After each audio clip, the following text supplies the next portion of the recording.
ಕೊಟ್ಟಿರ್ತಕ್ಕಂಥ ಸಂಖ್ಯೆಯನ್ನ ಅಂದಾಜು ಬೆಲೆ ಕಂಡುಹಿಡಿಯ ಅಂತಾರ.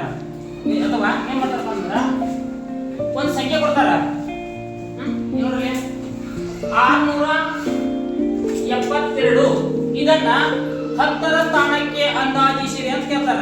ನೋಡ್ರಿ 10ರ ಸ್ಥಾನಕ್ಕೆ ಅಂದಾಜಿಸಿ ಅಂತಂದಾಗ ಕೊಟ್ಟಿರ್ತಕ್ಕಂಥ ಸಂಖ್ಯೆ ನೋಡ್ರಿ, ಈ ಸಂಖ್ಯೆ 10ರ ಸ್ಥಾನಕ್ಕೆ ಅಂದಾಜಿಸಿದಾಗ ಬಿಡಿ ಸ್ಥಾನದಲ್ಲಿ ಬರ್ತಕ್ಕಂಥ ಸಂಖ್ಯೆ ನೋಡ್ರಿ 2 ಐತೆ, ಒಂದು ರೂಲ್ ಐತೆ. ಬಿಡಿ ಸ್ಥಾನದಲ್ಲಿ 1 2 3 4 ಸಂಖ್ಯೆ ಬಂದ್ರ ಅದೇನ್ ಮಾಡ್ತೀವಿ, 0 ಅಂತ ತಿಳ್ಕೋಬೇಕು.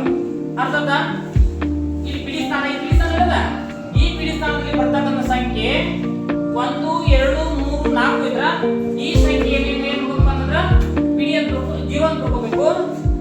ನಂತರ ಇಷ್ಟು ಬರೀಬೇಕು 670.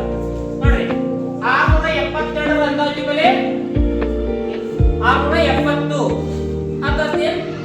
ಅಕಸ್ಮಾತ್ ನೋಡ್ರಿ 676 ಇದನ್ನ 10ರ ಸ್ಥಾನಕ್ಕೆ ಅಂದಾಜಿಸಿದಾಗ ಬಿಡಿ ಸ್ಥಾನದಲ್ಲಿ ಸಂಖ್ಯೆ ನೋಡಬೇಕು.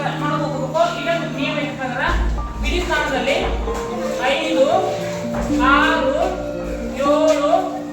7 8 9 ಬಂದ್ರ ನೀವೇನ್ ಮಾಡ್ಬೇಕು ಅಂತಂದ್ರ ಈ ಸಂಖ್ಯೆ ಬಿಡಿ ಸ್ಥಾನದಲ್ಲಿರ್ತಕ್ಕಂಥ ಸಂಖ್ಯೆಯನ್ನ 0 ಅಂತ ಬಿಡಬೇಕು.